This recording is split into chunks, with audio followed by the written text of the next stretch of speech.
অন্ধকারে থাকতে পারি না, বড় ভয়। এরে যুবক, একটু মাথাটা নত করে চিন্তা কর, ওই অন্ধকার কবরে যখন রেখে আসবে কেমনে একা থাকবে? যেই কবরে ডানে বামে মাটি, অন্ধকার, কোনো বিছানাও নাই।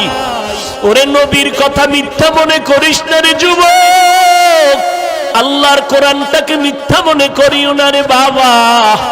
লক্ষ লক্ষ নবীরা মিথ্যা কথা বলেন নাই, লক্ষ লক্ষ সাহাবায়ে কেরাম মিথ্যা বলতে পারেন না, কোটি কোটি ওলামায়ে কেরামরা মিথ্যা মনে বলতে পারেন না।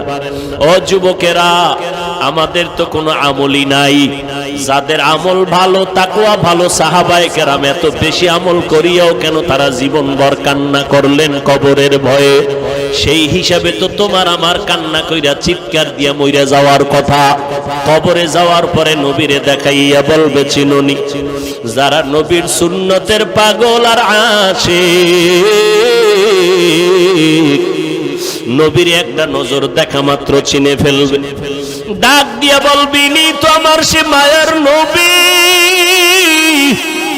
যেই নবীরে না দেখে টুপি পরেছিলাম, দাড়ি রেখেছিলাম, মা বাবার খেদমত করেছিলাম, ওলামায়ে কেরামের কথায় নামাজ পড়েছি। আল্লাহ সাথে সাথে গাইবি আওয়াজ দিয়া বলবেন, রে ফেরেশতা, আমার বান্দাটারে আর কষ্ট দিও না। দুনিয়াতে আমার বান্দা আমার মোহাব্বতের কারণে খাইতে পারে নাই, ঘুমাইতে পারে নাই। যখন সবাই ঘুমায় গেছে, পশু পাখি ঘুমায় গেছে, নদীর মাছও ঘুমায় গেছে, আমার এই আশেক বান্দা তখন ওযু বানাইয়া জায়নামাজটা বিছাইয়া আমার আল্লাহর জিকির করেছে। ওই গভীর রজনীতে আমি আল্লাহকে আল্লাহ বলে ডেকেছে। আমি আল্লাহ পাকের মোহাব্বতে বান্দা ঘুমায় নাই। এখন আর দেরি না করে কবরে বেহেশতের বিছানাটা দাও, জান্নাতের সাথে রাস্তা বানায় দাও, 3.5 হাত কবরটাকে বড় একটা বালাখানা বানায় দাও। আমার বান্দা এখন ঘুমাবে কিয়ামত পর্যন্ত। ওর যুবক, ও পর্দার আড়ালের আম্মা জান, মনটা কি চায় না একটা আদর্শ সন্তানের মা বাবা হইয়া কবরে যাবেন? যদি মনেই চায়, এখন থেকে তৈরি হয়ে তওবা করেন। আল্লাহ তো দরজা খুলে রাখছেন, হাল মিন তাইবিন, ও বান্দা যারা তওবার নিয়ত করেছো আমি দরজা খুলে দিলাম, তওবা করো। পাহাড় সমপরিমাণ যদি গুনাহ করো, আমি আল্লাহ তওবার বিনিময়ে সব গুনাহ মাফ করে দিব। ও বান্দা, আমার দরবারে ফিরে আসো। ও যুবক ভাইরা, কয়দিন আর দুনিয়াতে বাঁচবেন? এই মহামারী করোনায় কত প্রাণ চলে গেল, এমন কোন দিন নেই যুবকের লাশের খবর নাই। ও যুবক, পানির নিচে যুবকের লাশ, গাড়ির নিচে যুবকের লাশ। কয়দিন আর দুনিয়াতে বাঁচবি রে যুবক? এখনো সময় আছে, তওবা করে নাও। মনে করছো মাত্র 25 বছর বয়স, আরো 25 বছর বাঁচবো, গ্যারান্টি? নবীজির মতো দামি কোন ব্যক্তি পৃথিবীতে ছিল, আছে, আসবে? সেই নবী যার কোনো গুনাহ নাই, সেই নবী ইন্তেকালের আগে কলিজার টুকরা কন্যা ফাতেমা রাদিয়াল্লাহু আনহাকে বলেন, ইয়া ফাতেমা তু আনকাজি নাফসাকি মিনান নার, এ ফাতেমা, জাহান্নামের আগুন থেকে নিজেকে বাঁচাইয়া কবরে যাও। কবরে গিয়া আমি মুহাম্মদের পরিচয় দিলে হবে না, আমল নিয়ে যাও। আমলের বিনিময়ে কবর তোমার সাথে ভালো আচরণ করবে। সহিহ হাদিস, সহিহ হাদিস তো মানবেন, অন্য হাদিস নাইলে আপনারা মানবেন না। অনেক মানুষ আছে সহিহ ছাড়া মানে না, নামাজ নাই, রোজা নাই, পর্দা নাই, সুদ ঘুষ খাইয়া তুফান বানায় ফেলাইছে। কথায় কথায় আমি সহিহ হাদিস ছাড়া মানি না। সুদ ঘুষ কোন সহিহ হাদিসে আছে? অথচ সুদের কত বড় মারাত্মক অপরাধ। আল্লাহ পাক বলছেন, আমি 2 দল মানুষের সাথে আমি আল্লাহ নিজে যুদ্ধ করার জন্য রেডি। এক দল আল্লাহওয়ালারে যারা গালি দেয়, দুশ্মনী করে, আরেক দল যারা সুদের সাথে জড়িত, অল টাইম সেকেন্ডে সেকেন্ডে সেকেন্ডে সেকেন্ডে মায়ের সাথে জিনার গুনাহ। নাউজুবিল্লাহ আসে না, সুদের মজা ভিতরে এমন ঢোকা ঢুকছে। আরো জোরে, আল্লাহ হেদায়েত দান করুন। সুদের খাতায় যাদের নাম, এদের হজ কবুল হবে না, দান করলে কবুল হবে না। সুদের খাতায় যাদের নাম, এরা নামাজ পড়লে কবুল হবে না, মোনাজাত কবুল হবে না, জিকির কবুল হবে না, কোরআন খতম কবুল হবে না। তওবা না করিয়া মরলে আল্লাহ বলেন চিরস্থায়ী জাহান্নামী। সূরার নাম বাকারা, আয়াত নাম্বার 275। আরবি যারা বুঝেন না, বাংলায় কোরআন খুইলা কিনতে না পারলে মোবাইলে ডাউনলোড করে দেখেন। সম্মানিত সুদখোরদেরকে আল্লাহ কি মজার হাদিয়া দিছে। আল্লাহ হেদায়েত দান করুন। ওয়াজ মাহফিল একটা অপারেশন থিয়েটার। দুনিয়ার ডাক্তার আর হসপিটালে দেহের অপারেশন হয়, আর ওয়াজ মাহফিলে কলবের অপারেশন হয়। হসপিটালে অপারেশন আর এখানে অপারেশন কিছু কিছু মিল আছে, আবার কিছু কিছু মিল নেই। ওখানে যেমন টাকা যায়, এখানেও টাকা যায়। এখানে টাকা দেওয়া লাগে না, দান সৎকা লাগে না, প্যান্ডেলে টাকা লাগে নাই, লাগে। ওখানে যেমন সময় ব্যয় হয়, এখানেও সময় ব্যয় হয়। তবে ওখানে অস্ত্র আছে, চামড়া কাটবে, সেলাই করবে, নিদাবি সাইন নিবে, এখানে এগুলো নাই। কিন্তু ওখানে আরেকটা আছে কি, কান্না। এখানেও কান্না আছে। যেমন সিংহের থানার ওসি সাহেব এক আসামিরে ধইরা থানায় নিয়া, ওরে মায়ের বিসমিল্লাহ ছাড়া হারামও চোখে পানি নেই, শুধু চিৎকার দেয়। খুব খেয়াল করবেন, বেত্রাঘাত করলো আসামিকে, কান্দে না, চোখে পানি নেই, শুধু আওয়াজ, বাহানা। কিন্তু ওয়াজের প্যান্ডেলে একজন আমলওয়ালা মুত্তাকি আল্লাহওয়ালা বয়ান করে, 200 হাত দূরে বসে একটা যুবক চিৎকার করে কাঁদতেছে। যাদের মাথায় বুদ্ধি বেশি, আমগো টুপিওয়ালাদেরকে বোকা মনে করেন। একটু বলেন তো, থানার আসামিরে ফিডাইলো, কাঁদলো না। ওয়াজের প্যান্ডেলে যুবকটা প্যান্ডেলের পেছনে কাঁদে, ওরে মারলো কে?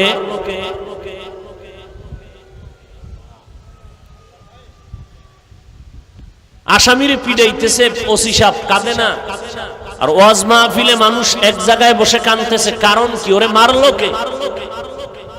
এর নাম কুদরতের অপারেশন। আসলে ওরে কেউ মারে নাই, আসমান থেকে ওর কলবের অপারেশন চলতেছে। হেদায়াতের মালিক আমার নবীর বয়ানে কোনো ভেজাল আছে? নবীর মতো ভালো বক্তা আছে কেউ? সেই নবী 13 বছর বক্তাগিরি করলেন, আবু জাহাল কালেমা পড়ে নাই। নবীরে বেশি আদর করছেন আবু তালিব চাচা। নবী কয়, চাচা কানে কানে কালেমাটা কন। আল্লাহ আয়াত নাজিল করে বললেন, ইন্নাকা লা তাহদি মান আহবাবতা ওয়ালাকিন্নাল্লাহা ইয়াহদি মান ইয়াশা। পয়গম্বর, আপনি যদি মোহাব্বত কাউকে করেন, হেদায়েতের মালা গলায় দিতে পারবেন না। যদি আমি আল্লাহ চাই সম্ভব, আমি আল্লাহ যদি না চাই, আপনি চাইলেও সম্ভব হবে না। আবু জাহিল্লা হাতের মুষ্টির মধ্যে পাথর নিয়ে কয়, মুহাম্মদ যদি বলতে পারো হাতের মুষ্টিতে কি আছে, এখন নবী মানব। নবী বলেন, আমি জানি না তোমার হাতে কি আছে। কেন জানো না? আমি গাইবের মালিক না, গাইবের মালিক আল্লাহ। হাতের মুষ্টিতে যা আছো তোরা আওয়াজ দে। নবী এই কথা বলা মাত্র হাতের মুষ্টির পাথরগুলো কালেমা পড়া শুরু করলো। আবু জাহাল পাথরগুলো ফালায় দিয়ে কয়, মুহাম্মদ এত বড় জাদুকর আগে জানি নাই। হেদায়েতের মালিক মান ইয়াহদিহিল্লাহু ফালা মুদিল্লা লাহু ওয়া মান ইউদ্লিলহু ফালা হাদিয়া লাহু। আল্লাহ তাআলা বলেন, আমি যাকে হেদায়েত দিব সে হেদায়েতের দরজা দিয়ে ঢুকে যাবে। দুনিয়ার কেউ তার হেদায়েতের দরজা থেকে ফিরাতে পারবে না। আর যার কপাল বড় খারাপ, 1000 বার হেদায়েতের চেষ্টা করলেও কেউ তার হেদায়েতের দরজা দিয়ে ঢুকাইতে পারবে না। এটাই তো দুনিয়ার নিয়ম। ধান তো সবাই চায়, মাঠের মধ্যে যেন আমার 10 মণ ধান হয়, একটা চিটাও যেন না হয়। আল্লাহ কয় তোর বয়ান চলবে না, আমি প্রত্যেকটা ধানের পাশে চিটা দিয়ে দিব। এটাই আমি নিয়ম করে দিলাম, কারণ রাতের অন্ধকার না থাকলে আলোর মর্যাদা বোঝা যায় না, চিটা না থাকলে ধানের মোহাব্বত বাড়ে না। ঠিক এই জমিনের মধ্যে সব মানুষ কালেমাওয়ালা হবে না, সব মুসলমান জান্নাতি হইয়া মরতে পারবে না। সবার মোনাজাত ধরবে ঠিকই, তবে সবার মোনাজাতে কান্না আসবে না। কেউ চিৎকার দিয়া কাঁদবে, আর একদল তাকায় তাকায় হাসবে আর কইবে দেখ লজ্জা নাই কেমনে বুড়া মানুষটা কান্না করে। এটাই আমি আল্লাহর নিজাম, এটাই নিয়ম। আমি আল্লাহ দেখায় দিব, দেখ বান্দা, একজনার চোখে পানি আর একজনার চেষ্টা করলেও পানি আসে না, কারণ আমি আল্লাহ হেদায়েত দিলে পাবে, যারে হেদায়েত দিব না সে হেদায়েত পাবে না। নবীর বয়ানে যদি আবু জাহাল হেদায়েত না পায়, আমার মতো মোল্লার বয়ানে কোনো হেদায়েতের চিন্তাও করা যায় না। এখানে সব হেদায়েত হবে। দেখেন না কেউ বই রয়েছে গজবের মোবাইল হাতে রেডি, কারণ ওই গজবে আটকায় নিছে নিজের জিন্দেগিরে। সারা রাত ঘুম নাই, মোবাইলের মোরাকাবা। বউয়ের হক আদায় করে না, গজবের মোবাইল। সন্তানের হক আদায় করে না, গজবের মোবাইল। বন্ধুত্ব নষ্ট করে ফেললো মোবাইল। সন্তানের লেখাপড়ারে জবাই করে দিল গজবের মোবাইল। ঠিক নি? এই মোবাইলটা নিয়ে অজাইয়াও মান্দা যদি নিয়ত করতো আসছি একটু ওয়াজ মাহফিলে আলেমদের চেহারা দেখলো বরকত, একটু বয়ান শুনি তওবার নিয়তে বসি, শয়তান কয় না মোবাইলটা দইরা রাখ, বয়ান কানে দেওয়ার দরকার নাই, হুজুরেরা পুরান ওয়াজই করবে, নতুন কোনো ওয়াজ নাই, এডি সব তুই জানো। অতএব মোবাইল নিয়ে ব্যস্ত সময় কাটা, মোবাইলের দিকে অল টাইম তাকায় থাকে, হুজুরের দেখার টাইম নাই, বয়ান কানে নেওয়ার টাইম নাই, তাকায় রইছে মোবাইলে। ছবিটা আইলো নি ঠিক মতো, রেকর্ডিংটা ভালো করে হইল নি। বয়ানের পর যখন যাবে দেখবে জিনেরা মোবাইল নিয়ে গেছে, আমও গেল সালাও গেল, খালি হাতে বাড়ি রওয়ানা। মোবাইল দেখায় মানুষের, এই জিনেরে দেখায়, দেখ মোনাজাতের পর যে নিবি আমারটা চলবে নি, দেখ দেখ জিনেরা কয় রেডি থাক, মোনাজাতটা হইতে দেরি, টের ভাবি যে পকেট খালি কেমনে হয়। এই জন্য ১৫০০ বছর আগে রসুল বলে গেছেন, লা ঈমানা লিমান লা হায়া আলা, যাদের লজ্জা নাই তাদের ঈমান নাই। লজ্জা নাই, লজ্জা নাই, কি নাই? টের পান না? মাইয়ারা সোনার বাংলাদেশ, যেখানে মাদ্রাসা, ওলামায়ে কেরাম, মসজিদ, মক্তব, ওয়াজ মাহফিলের অভাব নাই, সেইখানে মাইয়ারা আমরা জোর কইরা কোনো বয়ান করতে পারি না, স্বাভাবিক পায়ে দইরা দইরা বয়ান করি, কে আবার গরম হইল।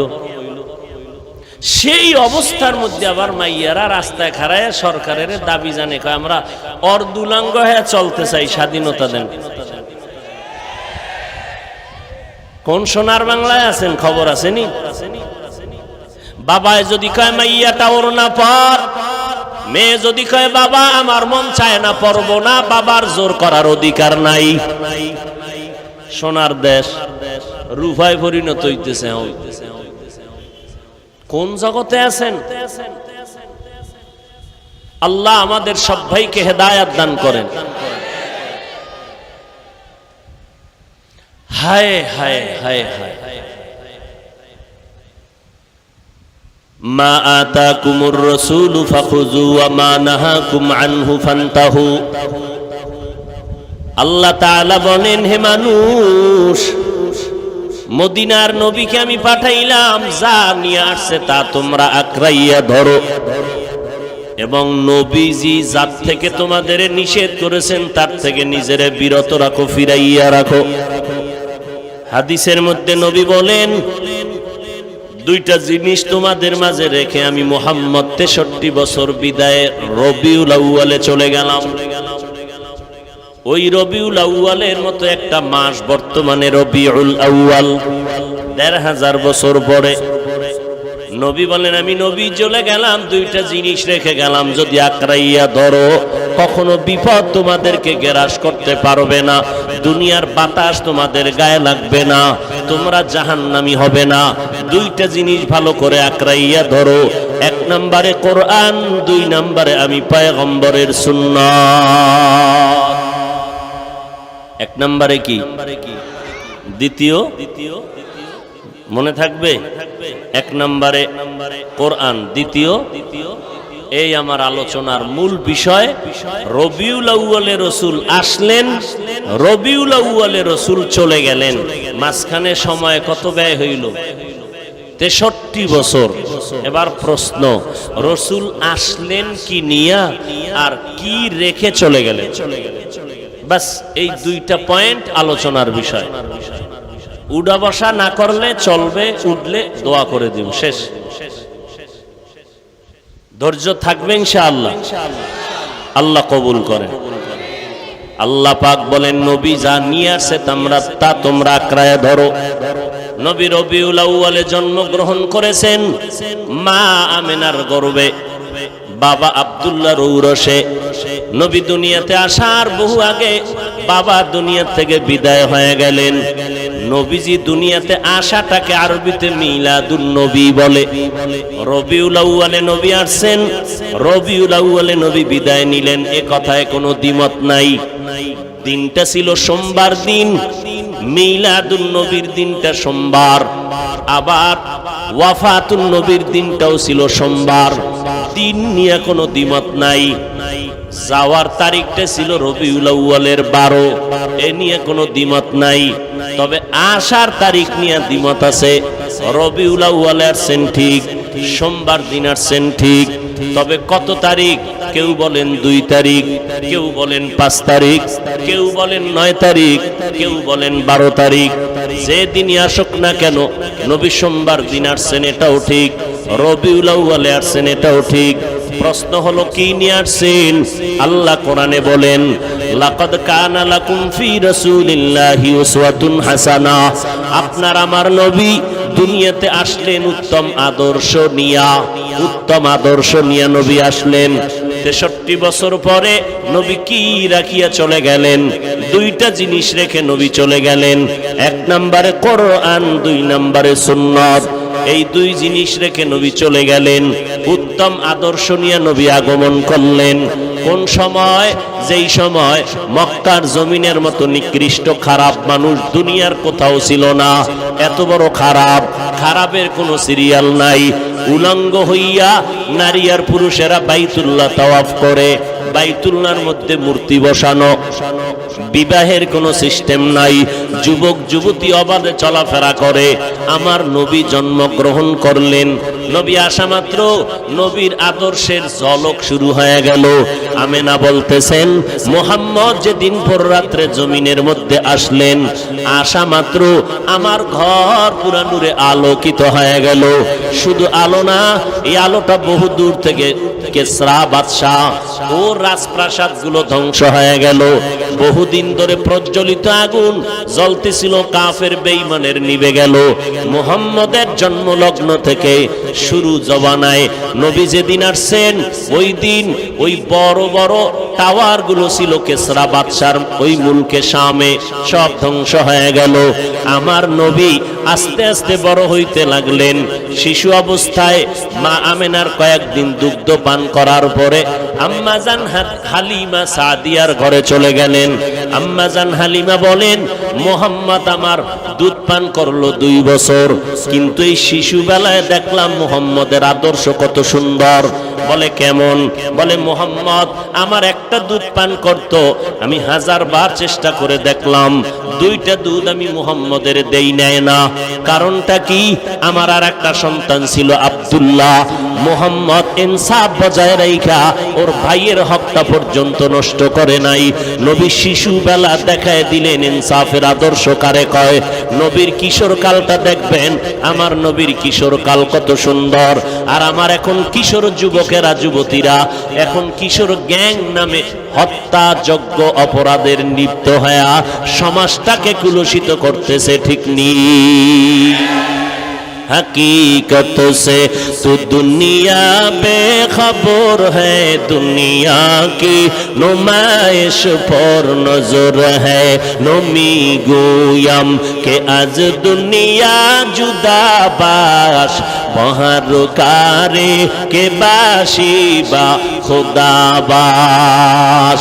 সন্তান যত খারাপ হইছে এর 3 ভাগের 2.5 ভাগ দোষ হলো মা বাবার। পয়গম্বরের কথা আমার বানানো বাবার কবিতা না। ক্বালান নবী সাল্লাল্লাহু আলাইহি ওয়া আলিহি ওয়াসাল্লাম, মা মিন মাউলুদিন ইল্লা ইউলাদু আলাল ফিতরা ফাআবাওয়াহু ইউহাউদানিহি আও ইউনাসসিরানিহি আও ইউমাজ্জিসানি ইলা আখিরিল হাদিস। পয়গম্বর বলেন, দুনিয়াতে সন্তান ঈমানের আলো নিয়ে জন্মগ্রহণ করে।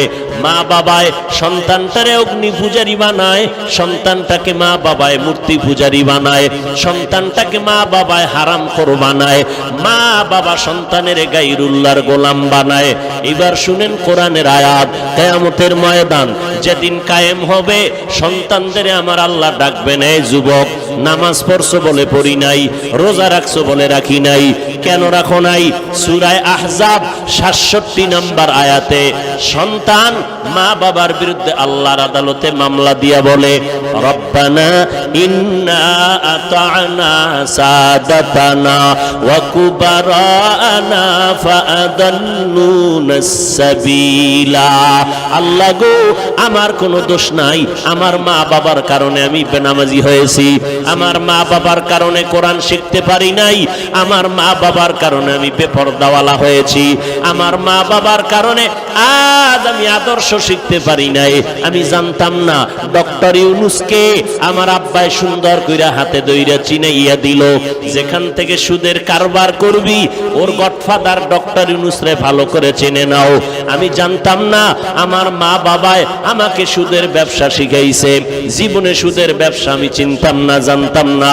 আমার আব্বা জান মাঝে মাঝে মসজিদে যাইতো নামাজ আদায় করার জন্য, আমার বাবা কখন আমাকে ডাক দেয় না, চল বাবা নামাজে চল। আমার বাবা ওয়াজে যাইতো, আমার বাবা আমারে কখনো বলে নাই ওয়াজ মাহফিলে চল। আমার বাবায় জুমার নামাজে আদায় করতে যাইতো, আমার বাবায় কখনো ডেকে বলে নাই চল আমার সাথে জুমা আদায় করবি। রমজান মাস চলতেছে, মাঝে মাঝে আম্মা জান মহিলাদের দিলটা নরম, এরা চায় একটু বেশি বেশি নেক আমল করবে, নফল রোজা টোজা পাইলে তারা রাখবে। হঠাৎ করিয়া রমজান চলতেছে, একদিন কয় বাবা আয় একদিন তুই 2-1টা রোজা রাখার অভ্যাস কর, উঠবিনি সাহারি খাবিনি। বাবা একাই খবরদার আমার সন্তানটারে রোজা রাখাইও না, এই অল্প বয়সে সন্তানটারে যদি রোজাদার বানাও শরীরটা নষ্ট হয়ে যাবে। আমার বাবার কারণে আমি রোজা রাখতে পারি নাই, আল্লাহ গো আমারে আটকাইও না, তুমি আমার মা বাবারে আটকায় দাও। এবার আল্লাহ কইব, তোরে না আমি একটু জ্ঞান ট্যান দিছিলাম, কোনটা ভালো কোনটা মন্দ যাচাই করার দিছিলেন, তো জ্ঞান খাটাইয়া ভালো লাইনটা গ্রহণ করে নিলি না কেন? এবার সন্তান বলবে, আল্লাহ আসলে এটা আমার জ্ঞানের সাথে একটু বেয়াদবি গাদ্দারি একটু হয়ে গেছে, উল্টা পাল্টা। তাহলে আজকে তোর জ্ঞানের বিচার হবে। দলিল কোরআনের আয়াত, ইন্নাস সামআ ওয়াল বাসারা ওয়াল ফুআদ কুল্লু উলাইকা কানা আনহু মাসউলা। আল্লাহ তাআলা বলেন চোখের বিচার হবে, কানের বিচার হবে, অন্তরের বিচার হবে, পালাবার কোনো সুযোগ নাই। এবার বলবে আল্লাহ আমার বিবেকের যদি বিচার করো, তোমার কাছে আমার একটা আবদার আছে, যেই মা বাবার কারণে আজ আমি বেনামাজি হইলাম, বেপরদাওয়ালা হইলাম, কোরআন পড়তে পারলাম না। ও আল্লাহ আমার মা বাবায় যদি একটু চেষ্টা করতো তো আমি পারতাম। ঠিক আছে আমি ভুল করেছি, আমার বিবেক দিয়া সমাধান করি নাই, আজকে আমাকে শাস্তি দিবা মেনে নিলাম, তবে আবদার আমারে যেই শাস্তি দিবা তার ডবল শাস্তি আমার মা বাবাকে দিতে হবে। কোরআন শরীফের আয়াত, রব্বানা আতিহিম যিফাইনি মিনাল আযাব ওয়ালআনহুম লা'নান কাবীরা। খালি সন্তানের জন্য তাবিজ চান, হুজুর তাবিজ দেন, তেল ভরা দেন, পানি ভরা দেন। সন্তান ঘাড় সোজা করে চলে, বাঁকা করে মা বাবার খেদমত করে না। এইরকম এক বিচার লইয়া বাবায় গেছে গরম সাহাবী ওমরের কাছে। খলিফাতুল মুসলিমিন ওমর তো এমন ওমর, টপ লেভেলের টেরোরিস্ট, পৃথিবীর চ্যাম্পিয়ন সন্ত্রাসী। বিশ্বনবীর গর্দান কাটতে যে যায় সে বিশ্ব সন্ত্রাসী ছাড়া আর কে? সেই ওমর রসুলের আদর্শ পাইয়া কেমন দামি হলো। ওমর যেই পথে চলে শয়তান ওই পথে চলে না। বালিশে মাথা লাগায় আধা মিনিট চিন্তা করেন তো, যেই শয়তান আল্লাহরে যুক্তি দিয়া বয় দিল, সেজদা করলো না আদম রে, কেমন বেডা ওমর যে শয়তান ভয় পায়। অর্ধজাহানের খলিফা হযরত ওমর হাতেরে বালিশ বানাইয়া রাস্তার মধ্যে মাঠের মধ্যে ঘুমায়, কোনো পাহারাদার নাই। অর্ধজাহানের খলিফা ওমর, সাথে কোনো সিকিউরিটি গার্ড নাই। দুশমনেরা তরবারি নিয়ে ঘুরে, ওমরের পাইলে মেরে ফেলবে। কোথায় ওমরের সুযোগ মতো পাই না, হঠাৎ খবর পাইল ওমর একটা খোলা ময়দানে একা ঘুমায়। দুশমন কয় এই সুযোগ হাতছাড়া করা যায় না। তরবারিটি নিয়ে যখন দুশমন আগাইল, এক কদম সামনে যায়, 5 কদম পেছনে যায়, অন্তরে ভয় আর ভয় আর ভয়। ওমরের কাছে কোনো অস্ত্র নাই, এরপর দুশমন কেন ভয় পায় বুঝি না। আমরা হুজুরেরা ফকিন্নির দল, আমগো টাকা নাই পয়সা নাই, মাদ্রাসা চালাই, দুনিয়া মানুষের আমগো দান সৎকা করে, আমাদের যাকাতের টাকা দেয়, আমাদের মাদ্রাসায় দান করে তো মাদ্রাসা চলে, আমাদের ইমামতি চলে মানুষের বেতন দিয়া, মানুষ বেতন দেয় তো আমাদের ইমামতি চলতেছে। আমরা চূড়ান্ত ফকিন্নি। আবার অনেক জাতি ভাইরা আমরা ভিক্ষা করে খাই। এত কিছু কওয়ার পরেও বেঈমান যাদের অস্ত্রের অভাব নাই, টাকার অভাব নাই, ক্ষমতার চেয়ারের গরমের অভাব নাই, এরপরও তারা কেন না জানি হুজুরের ভয় পায়, আলেম ওলামাদের ভয় পায়। যদি ভয় না পাইতো আলেমের লিস্টি নাস্তিকেরা করতো না। আমরা হিন্দুদের বিরুদ্ধে কখনো এই স্লোগান নাই, আমরা হিন্দুদের বিরুদ্ধে কোনো বয়ান করি না, খ্রিস্টানের বিরুদ্ধে কখনো বয়ান করি না। কেন করমু? টাইম কই? ওরে মুসলমানেরই তো সাইজ কইরা টাইম পাই না, 12 মাস শেষ। ফজরের পরে বয়ান, জহুরের পরে বয়ান, আসরের পরে বয়ান, মাগরিবের পরে বয়ান করলাম কেরানীগঞ্জ। এইভাবে প্রতিদিন বয়ান চলে 12টা মাস। বৃষ্টি নাই, রৌদ্র নাই, পায়ে ধরে ধরে ধরে ধরে বয়ান করি। মনে হয় যেন আমি আপনার টাকার কেনা গোলাম। একটা কথা উচ্চ কণ্ঠে বলি না, মাথাটা নত কইরা বারবার পায়ে হাত দিয়া বারবার বলি, ভাইজান 5 ওয়াক্ত নামাজ পড়েন, মা বাবার খেদমত করবেন, নবীর তরিকা মতো ব্যবসা করেন, স্কুলে পড়েন, কলেজে পড়েন, চাকরি করেন, ব্যবসা করেন, নবীর তরিকা মতো 5 বেলার নামাজ পড়েন। এত পায়ে ধরিয়া বলার পর 2-1টা কথা গরম হইয়া গেল নাকি? আবার মাঝে মাঝে ক্ষমা চাই। ভাইজানেরা মনে কোনো কষ্ট নিবেন না, ক্ষমা করবেন। আবার মোনাজাতে আল্লাহর দরবারে হাত তুলে ক্ষমা চাই, আল্লাহ মেহেরবানি করে জীবনের গুনাহ মাফ করে দেন, আজকের বয়ানের ভুল ত্রুটি মাফ করে দেন। এত বিনয় হইয়া বলার পর এরপরও 12টা মাস বয়ানে মুসলমান নামাজি হয় না। মুসলমানের সংখ্যা বাড়তেছে, মসজিদে জায়গা নাই, 1তলা মসজিদ, 2তলা, 3তলা, 4তলা, মেইন রোড পর্যন্ত ব্লক হইয়া যায়। গুলশানে জুমায় যাই, 11টার আগে পুরা রোড ঘাট ভর্তি হয়ে যায়। মসজিদে মুসল্লি এত বেশি, কিন্তু দেখলাম তাকাইয়া কপাল বড় খারাপ। জুমায় ঢুকলো, ইমাম সাহেবের সাথে 2 রাকাত নামাজ, আগেও সুন্নাত পড়ে না, পরেরটাও পড়ে না। সালাম ফিরানের পরে এত জোরে দৌড় দিছে, আর একজন আর জোতা নিয়ে ঘরে হাজির। তারা খাইলে কয় টেস্ট করে দেখলাম। টের পাইছেন নি? মসজিদ ভরা মুসল্লি। আপনাদের এলাকায় জুমার দিন, আজকে জুমা গেছে, মুসল্লি কম না বেশি? এই মুসল্লিগুলি কোথার থেকে আসছে? ওই সাটুরিয়ার থেকে না? তাহলে ওই ঢাকা কোথার থেকে আসছে? এই এলাকার, এরা ফজরে চুরি করতে গেছিল, তো ফজরে মসজিদে আইলো না কেন? আবার জুমা ফইরা দৌড়, আসরে নাই কেন? রসুলের ভবিষ্যৎবাণী কিয়ামতের আলামত। মসজিদ বাড়বে, টাইলস হবে, মোজাইক হবে, মানুষের অন্তর সুন্দর হবে না।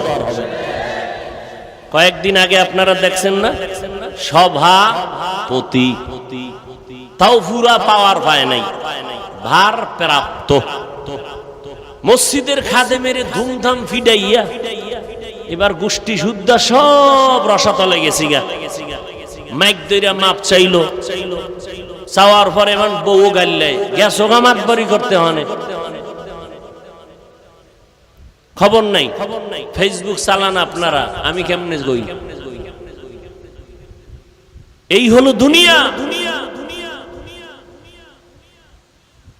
এবার চিন্তা করেন যে আমাদের মুসলমানের কি হালাত। অন্যদের বয়ান করব কখন?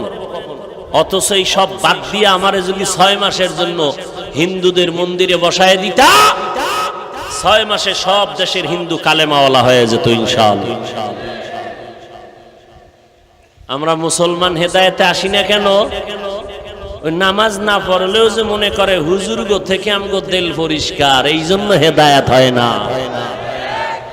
সে তো মনে করে আমি তো মুসলমান, আমি তো হুজুরের থেকে ভালো, তাহলে হুজুরের বয়ান জীবনে আর কলবে ঢুকবে না, কারণ সে নিজেকে মনে করে হুজুরের থেকেও কি ভালো, তো ও হুজুরের বয়ান জীবনে অন্তরে ঢুকবে না, এই জন্য হেদায়েত হয় না। একটা হিন্দু মসজিদের কিনারা দিয়ে যদি যায় মাথা নত করে, মহিলারা গেলে কাপড় টেনে দেয়, আর আমগো আম্মা জানেরা বোনেরা ওড়না টানবে কসু, গলার মাফলা বানাইয়া টান টান করে হেঁটে যায়। স্বাধীন দেশ, কথা বললেই তোমার বিপদ। কি বয়ান শুনবেন বলেন? কোন লাইনে বয়ান করলে মানুষ হেদায়েতে আসবে বলেন? নবীর ওয়াজে হেদায়েত না পাইলে আমার ওয়াজ তো টাইমই নেই। এর পরেও আমরা আশা ছাড়ি নাই, একটা বান্দাও যদি তওবা করে এটাই আমাদের জীবনের সার্থকতা। আলহামদুলিল্লাহ ফায়দা হচ্ছে তো। বহু যুবক আলহামদুলিল্লাহ স্কুলে পড়ে, কলেজে পড়ে, কিন্তু 5 বেলার নামাজ বাদ দেয় না। আছে না নাই? এটা ওয়াজের ফসল, তাবলীগের ফসল, আল্লাহওয়ালাদের বরকত। এই ওয়াজ মাহফিলও যদি বন্ধ হয়ে যাইতো তাহলে আমরা উপরে মানুষ উত্তর থেকেও খারাপ হয়ে যেত। উপরে ফিটফাট, ভিতরে কুকুরের থেকেও খারাপ, হিংস্র জানোয়ারের থেকেও অন্তর খারাপ হয়ে গেছে আমাদের। ভাই ভাইরে চায় মেরে ফেলবে। এই সোনার বাংলায় কি দেখেন নাই বলেন? মা নিজের সন্তান ফ্রিজে আটকায় মেরে ফেলাইছে। এই সোনার বাংলায় কি দেখতে চান? বাবা নিজের মেয়েটাকে হোটেলে রাখছে, রাইখা কয় আজকের জন্য তুই স্ত্রী। এ তো সোনার বাংলার খবর। হাটহাজারী থানায় এই কয়েক মাস আগে, 1 বছর হয় নাই, হাটহাজারী থানা চট্টগ্রাম, 2 ভাই ভাগে টাকা দিয়ে একতলা ছাদ দিয়ে বিল্ডিং করছে। 2 ভাই 2 পাশে থাকে। এবার ডানা কাটা ফরি আনছে না ঘরের ভিতরে বিয়ে কইরা, এমন ডানা কাইটা দিছে, ও ডানা কাটা ফরি নিয়ে আইছে। সুন্দরী রূপসী বিশ্ব সুন্দরী ডানা কাটা পরি ঘরে নেওয়ার পরে এই পরিতে আইসা কয় বাপ মার লাগে থাকা যাবে না, ডানা কাটো, কাইডা হেনতে চলো। বাস ছেলেরে জুদা করায় দিল মা বাবার থেকে আলাদা। তো এবার বউ পরামর্শ দেয়। তো একদিন 2 ভাই কথায় কথায় ঝগড়া লাগছে। এই ঘর করতে আমি টাকা বেশি দিছি, বড় ভাই কয় আমি দিছি, ছোট ভাই কয় আমি বেশি দিছি। তর্ক করে করে করে করে এক পর্যায়ে ছোট ভাই বড় ভাইকে মেনে নিতে পারলো না, বন্ধুদের রেডি করলো। সন্ধ্যা রাত্র যখন ঘনিয়ে গেল, ঘরের মধ্যে বড় ভাই খানা খায়, ছোট ভাই বন্ধুদের ছাদে উঠাইয়া এবার ডাক দিছে, ভাইজান একটু বাহিরে আসেন, আপনার সাথে কথা আছে। পরবর্তী সময় ওই বড় ভাইয়ের বউ সাক্ষাৎকার দিয়েছে মিডিয়ায়, বলে খাদর থেকে আমার ছোট দেওরে ডাক দিয়া নিয়ে গেল, কথা আছে বলিয়া। এরপরে আর কোনো আওয়াজ নাই। দীর্ঘ আধা ঘন্টা পর ছাদের মধ্যে শুনি ধুমধাম আওয়াজ চলতেছে, বুঝতে পারি না। এই ছাদের মধ্যে নিয়া আমার স্বামীকে ওরা জবাই করেছে। ভাই ভাইকে জবাই করার ষড়যন্ত্র করে। কি বয়ান করব, বাসা নাই, কোনো জানা নাই যে কি বয়ান করলে মুসলমানের হেদায়েতের দরজা খুলে যাবে। এরে নবীর উম্মতের দল, মসজিদে লেখা দুনিয়াবি কথা বলা হারাম, এরপরও জোরে জোরে আওয়াজ হয়নি। কথা কন। কমিটির লোকেরা বেশি কয়, কারণ বাধা দিবে যে ইমাম সাহেব তার চাকরি থাকবে না, কচু পাতার উপরে জীবন চলে। এরে নবীর উম্মতের দল, কোথায় যাব, কি করব, ভাষা নাই বলার। এরপর আল্লাহর কাছে দোয়া ছাড়া কোনো পথ নাই। আজকে কান্নাকাটির কারণে যতই গালি দেয় আমরা কোনো গালির জবাব দেই না। এই টুপিওয়ালা বলে কত গালি শুনলাম, কওমি মাদ্রাসায় পড়ার কারণে কত গালি শুনলাম, তাবলীগ করার কারণে কত গালি শুনলাম, আল্লাহওয়ালাদের কাছে যাওয়ার কারণে কত গালি শুনলাম। এরপরও গালির জবাব না দিয়া মনটাকে ছোট বানাইয়া আল্লাহর দরবারে কান্না করার দ্বারা ফায়দা তো কম হয় নাই। আলহামদুলিল্লাহ, ওই ব্রিটিশরাও কিন্তু ভারতের মধ্যে এত অপচেষ্টা করিয়া মাদ্রাসা বন্ধ করে দিয়েছিল, কোরআনের আওয়াজ বন্ধ করে দিয়েছিল, শত শত আলেমের জবাই করেছিল। ওরা চাইছিল মাদ্রাসা দুনিয়ায় থাকবে না। আল্লাহ কয় আমি রাখবো কিয়ামত পর্যন্ত, কোরআনের হেফাজত করব। যত বাধা দেয় ওই বাধা দেনেওয়ালারা শেষ হয়ে যায়, কোরআনওয়ালাদের কোনো ক্ষতি করতে পারে না।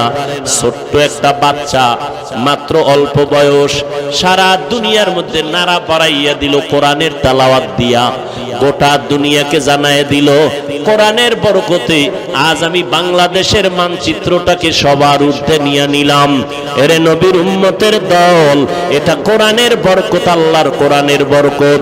আমি বান্দার কোনো মান নাই, কোনো দাম নাই।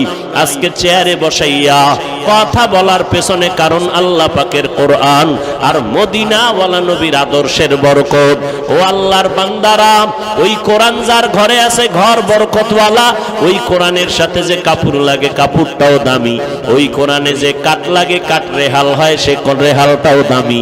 ওই কোরআনটা যার সিনার মধ্যে থাকবে, মদিনার নবী কয় কোরআন সিনায় নিয়ে যদি কবরে যাও, ওই কবরের মাটি কখনো তোর দেহটা নষ্ট করবে না। এরে নবীর উম্মতের দল, আল্লাহর কোরআন এত দামি, আল্লাহর নবী কয় দুইটা জিনিস রেখে আমি বিদায় নিলাম। এক নম্বরে কোরআন, দুই নম্বরে আমার সুন্নতের আমল। আল্লাহর কোরআন ধরবা সওয়াব, পড়বা সওয়াব, দেখবা সওয়াব। মদিনার নবী কয় কোরআনটা খুলিয়া যদি তাকাইয়া তাকাইয়া মোহাব্বতে দেখো, মরণের আগে কখনো চোখের পাওয়ার নষ্ট হবে না। কয়জন মুসলমান এখানে? সবাই মুসলমান, এখানে সবাই হাজী সাহেব, সবাই মুমিন মুসলমান। কিন্তু কয়জন মুসলমান বলতে পারবেন আমার ছেলেটা কোরআন পড়তে জানে, আমার মেয়েটা কোরআন পড়ে? মাইয়া বলা বিয়া দিছেন, ছেলেটা মাইয়া বিয়া দেওয়ার সময় ছেলে লেখাপড়া কি করছে, ছেলের বাড়ি গাড়ি কেমন, টাকা পয়সা কেমন, সব চিরুনি অভিযান দিয়া তালাশ কইরা বের করলা। মাইয়া যারে বিয়া দিবা ছেলেটা কোরআন পড়তে পারেনি, একবারও জিজ্ঞাসা করলা না রে বাবা কেমনে তোমার দ্বারা শান্তি জমিনে আসবে? আবার ছেলেরে বিয়া করাইতে মাইয়া আনবা, মাইয়ার গোষ্ঠী শুদ্ধ সব খবর নিলা, টাকা পয়সা সব খবর নিলা, মেয়েটা কোরআন পড়তে জানেনি, একবারও জিজ্ঞাসাও করলা না। খোদার কসম, যার সিনার মধ্যে কোরআন তেলাওয়াত থাকবে, যেই মাইয়া কোরআন পড়নেওয়ালা শ্বশুরের ঘরে আসবে, ওই কোরআন পড়নেওয়ালা মেয়েটা শ্বশুর শাশুড়িকে কোনোদিন কষ্ট দিবে না। আল্লাহর নবী বলেন আমি উত্তম আদর্শ নিয়ে আসলাম, গ্রহণ করো। কেমন উত্তম আদর্শ? আমার নবীর উত্তম আদর্শের মতো আদর্শ জমিনে নাই। কেমন উত্তম? আমার নবীর 63 বছর জীবনে নবী একটা মিথ্যা কথা জীবনে বলেন নাই। ও সিংগাইরের মুসলমান, এমন একজন নেতার নাম বলো যেই নেতা জীবনে মিথ্যা কথা বলে নাই। হুজুর জীবনে নি ওয়াজে ঢুকছি মিশা কইয়া বের হইয়া আবার মিশা। গজবের মোবাইল মিথ্যার চর্চা করাইতেছে আমাদের। মোবাইল দেখানে লাগাইয়া ঘরে বয়া বাবায় কয় আমি দেশই নেই। ঠিক নি? হাসতে হাসতে মিথ্যা কথা বলে, হাসতে হাসতে। অথচ একটা মিথ্যা কথা বলা কবিরা গুনাহ। একটা কবিরা গুনার জন্য ৭,০০০ বছর জাহান্নামের শাস্তি। তওবা না করলে আল্লাহ মাফ করবেন না। ও নবীর উম্মতেরা, আরে আল্লাহর বান্দারা, কেমনে বুঝাই এক অল্প টাইমে এত কথা কেমনে বলি? নবীর আদর্শ সন্তানের মধ্যে থাকার আগে মা বাবার মধ্যে আগে থাকতে হবে। এরে নবীর উম্মতের দল, বলতেছিলাম ওমরের দরবারে বাবায় বিচার নিয়ে গেল, আমার সন্তান আমাদের হক আদায় করে না। ওমর কয় বিচার করার আগে আসামিরে হাজির করো। সন্তানটাকে হাজির করা হলো। সন্তান, মা বাবার হক কেন আদায় করো না? এবার সন্তান ডেকে বলে, খলিফাতুল মুসলিমিন, বেয়াদবি মাফ করবেন, আমি কি একটু কথা বলতে পারবো? অনুমতি আসেনি? ওমর বলে বলো। বলে, ও খলিফাতুল মুসলিমিন, আব্বা আম্মার হক আমি আদায় করি নাই, আমার বিচার করবেন। ঠিক আছে, তবে আমি জানতে চাই আব্বা আম্মার পক্ষ থেকে আমি সন্তানের উপরে কোনো হক আসেনি? ওমরে ফারুক বলেন আছে।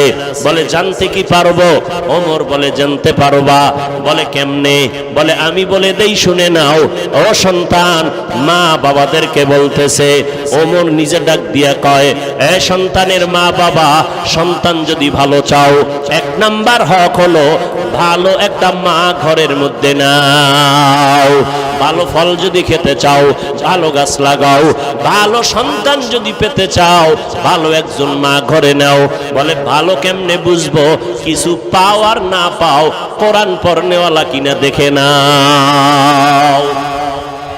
নাই কোরআন পড়নেওয়ালা? অভাব নাই। এরে নবীর উম্মতের দল, ওমর বলে ১ নাম্বার হক হলো ভালো মা ঘরে নিবে। সন্তানটা ডেকে বলে, খলিফাতুল মুসলিমিন, আমার আব্বাজান প্রথম হকটা আদায় করে নাই। একটা অধর্মী কন্যা সন্তান বিয়ে করে ঘরে আনলো, ভালো মা ঘরে আনে নাই। চরিত্রহীনা মা ভালো মা ঘরে আনতে পারে নাই। ওমর বলে ২ নাম্বার হক, ও সন্তানের মা বাবা, সন্তান যদি ভালো পেতে চাও, আল্লাহর দরবারে দোয়া করো। ইব্রাহিম নবী আল্লাহর দরবারে দোয়া করলেন, রব্বি হাবিলি মিনাস সালিহিন। আপনারা আল্লাহর দরবারে দোয়া করবেন, রব্বানা ইন্নাকা সামিউদ দুআ। আল্লাহর দরবারে নেককার সন্তান চাওয়া লাগবে, আল্লাহ নেককার সন্তান দান করবে। কয়েক মাস আগে, বেশি দিন হয় নাই, ঢাকা বাড্ডা থানার মধ্যে দুর্ঘটনা হলো। 2টা বড় বড় সন্তান শিক্ষিত শয়তান রাইখা বাবায় মারা গেল। ওই সন্তান 2টা বাবার রেখে যাওয়া কোটি কোটি টাকা নিয়া সারাটা দিন ঝগড়া করলো। বাবার লাশটা পড়ে রইল, 24টা ঘন্টা গেল, লাশটা দাফন করার সময়টাও পায় নাই। ও সিংগাইরের মুসলমান, এমন কুলাঙ্গার সন্তান জন্ম দিয়া কি লাভ হবে বলো? আর এমন কুলাঙ্গারের বাবা দাবি কইরা কি লাভ হবে বলো? অথচ কত যুবকের ব্যবহারে কলিজা ঠান্ডা হয়ে যায়। ও যুবক, কি পড়ো? বলে আমি বিএ পাস করছি, স্কুলে পড়ি, কলেজে পড়ি, আমি ডাক্তারি পড়ি। ব্যবহার এত সুন্দর, 5 বেলার নামাজ পড়ে, এলাকার মুরব্বীরা কলিজা দিয়া দোয়া করে। যুবকটা স্কুলে পড়লে কি হবে, কলেজে পড়লে কি হবে? ব্যবহারটা কলিজা ঠান্ডা করে দেয়। ওই সন্তান শুধু একা দোয়া পায় না, ওর মা পর্যন্ত দোয়া পায়, ওর বাবা পর্যন্ত দোয়া পায়। এই জন্য আমি সারা বাংলাদেশে ঘুরে ঘুরে বলি, আমি বয়ান করিয়া কাউকে এই কথা বলি না, সবাই স্কুল ছেড়ে মাদ্রাসায় আসো, কলেজ ভার্সিটি ছেড়ে দাও, আমগো মতো হুজুর হও, একবারও আমি বলি না। বরং স্কুলে যারা পড়েন তাদেরকে আমি গ্যারান্টি দিয়া বলবো, স্কুলে লেখাপড়া বন্ধ করবা না। যারা কলেজে লেখাপড়া করো, কলেজের লেখাপড়া বন্ধ করবা না। কেউ যদি বুঝায়, খবরদার ওই লেখাপড়া ছাড়িয়া আসবা না। আমাদের মাদ্রাসা লাইনে তোমার মতো সন্তান দরকার নাই, কারণ আমার মাদ্রাসায় আলেম ওলামা মুফতি মুফতি মুহাদ্দিসের অভাব নাই, কিন্তু আমার অভাব হইল দেশের মধ্যে আদর্শবান ডাক্তারের অভাব, আমার দেশে মুসলমান ইঞ্জিনিয়ারের অভাব, আমার দেশে মুসলমান আদর্শওয়ালা এমপি মন্ত্রীর বড় অভাব, আমার দেশে আদর্শবান মুসলমান এসপিডিসি ওসি সাহেবের বড় অভাব। ওখানে লেখাপড়া করো, আদর্শবান ডাক্তার হও, আদর্শবান ইঞ্জিনিয়ার হও, স্কুল কলেজে লেখাপড়া করে আদর্শবান একজন ডিসি হও, এসপি হও। যদি আজকে আমার জেলা সারা বাংলাদেশের ডিসি এসপি আদর্শবান মুসলমান কোরআন পড়নেওয়ালা আদর্শবান হইতো, আমাদের বয়ান করতে এত পেরেশানি করতে হতো না। পেরেশানি হতে হতো, গান বাজাইতে অনুমতি লাগে না, ওয়াজের অনুমতি নিতে নিতে চামড়া শেষ হয়ে যায়, এত ওয়াজ লাগবে না। ওরে আল্লাহর বান্দা, এই ওয়াজের মাধ্যমে আমরা কাউকে গালি দেই না, বরং পায়ে ধইরা ধইরা ধইরা ধইরা বিনয়ের সাথে বয়ান কইরা বুঝাই। সুদ খাইও না, ঘুষ খাইও না। র্যাব, আর্মি, পুলিশ, বিডিআর, সরকার মিলিয়া এই বাংলাদেশে মদ বন্ধ করতে পারে নাই, গাঞ্জা বন্ধ করতে পারে নাই, তাস আর জুয়া বন্ধ করতে পারে নাই। এদেশের ওলামায়ে কেরামের কান্নার বয়ানের কারণে এই জমিন থেকে লক্ষ লক্ষ গাঞ্জা করেরা গাঞ্জা ছেড়ে দিছে, জুয়া করেরা জুয়া ছেড়ে দিছে।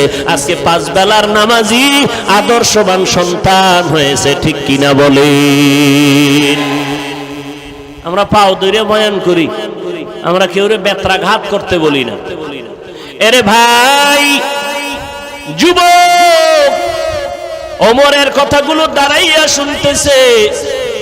ছেলেটা বলে, ওমরে ফারুক খলিফাতুল মুসলিমিন আমার আব্বার দ্বিতীয় হকটাও আদায় করে নাই। 3 নাম্বার হক, সন্তান যখন গর্ভে আসবে মা বেশি বেশি আল্লাহর কাছে দোয়া করেন, বেশি বেশি আমল করবেন। আমার আম্মা জান আমি গর্ভে থাকা অবস্থায় আমল কি করবে জানা নাই। ওমর বলেন, এর পরের হক, সন্তান দুনিয়ায় যখন ভূমিষ্ঠ হবে মদিনাওয়ালা নবীর তাবিজ লাগাইয়া দাও। ডান কানে আরবি আজানের আওয়াজ দাও, বাম কানে আরবি ইকামতের আওয়াজ দাও। সন্তান বলে, খলিফাতুল মুসলিমিন আমার আব্বা জান এই হকটাও আদায় করে নাই। ওমর বলে, তারপরের হক হলো 7 দিনের দিন সন্তানের চুল ফালাইয়া দাও, এরপরে সন্তানের পারলে আকিকা করাও এবং সুন্দর একটা নাম রাখো, যেই নামটা দিনের সাথে মিলে যাবে আল্লাহওয়ালাদের সাথে। কারণ মদিনার নবী বলেন, কিয়ামতের ময়দানে আল্লাহ হবেন রহিম, বান্দাকে জাহান্নামে দিতে চাইবেন না, বাহানা খুঁজবেন, কোনো একটা লাইন পাওয়া যায়নি জান্নাতে দেওয়ার। দেখবে বান্দার নেক আমল নাই জান্নাতে দেওয়ার মতো, আল্লাহ শেষ পর্যন্ত খুঁজে দেখবে বান্দার নামটা ইসলামের লাইনে আসেনি, আমার কোনো খাস বান্দা কোরআনওয়ালার সাথে মিল আসেনি। নবী বলেন, যখন বান্দার নামটা কোরআনওয়ালার সাথে দেখবে মিলে গেছে, আল্লাহ বলবে, যা আমার বন্ধুর নামের বরকতে তোরে জান্নাত দিয়ে দিলাম। আতিনা ফি দারে দুনিয়া না হাসান, আতিনা ফি দারে উকবা না হাসান, ইয়া গিয়াসাল মুস্তাগীসিন হদিনা লাফতিখারা বিল উলুমে ওয়াল গিনা। সন্তানের নাম হৃদয়, সবুজ গম্বুজ, বেরাস ফায়ার, হাসি খুশি, বৃষ্টি আছে না নাই? সারা দুনিয়া খুঁজো, সারা দুনিয়াতে বিধর্মীদের ঘরে খুঁজে দেখো, আব্দুর রহমান নামে একটা ছেলে পাওয়া যাবে, রহিমা নামে একটা মেয়ে পাওয়া যাবে নি। আমরা মুসলমান কেন এত বেহায়া হইলাম, এত নির্লজ্জ কেন হইলাম? দুনিয়ার কোন বিধর্মী মুসলমানের নাম সিলেক্ট করে নাই, অথচ আমরা কেন ঘরে ঘরে বিধর্মীদের নাম সন্তানের ডাকি? ব্যাপারটা কোথায়? ইসলামের নাম কি টান পড়ে গেল? মুসলমানের নামে কি অভাব? নবী বলে একটা নামের বিনিময়ে সন্তান জান্নাত পাবে। ওমর কয় প্রথম বাবার হক, সন্তানের ভালো নাম রাখো। ছেলেটা কয় ও খলিফাতুল মুসলিমিন, আমার আব্বা জান ভালো নাম রাখে নাই। কয় তোর নাম কি? কয় জউল, জিম আইন লাম, জুয়েল কোয়েল দোয়েল নাম। যেই নাম বলার দ্বারা গজব নেমে আসবে, অহরহ গজব। বড় দুঃখ লাগে রে বাবা, রাগ করতেছেন, হয়তো বা রাগ করবেন, কিন্তু আমি আমার স্বার্থের জন্য বলি না, জাহান্নামের আগুন থেকে বাঁচানোর জন্য বলছি।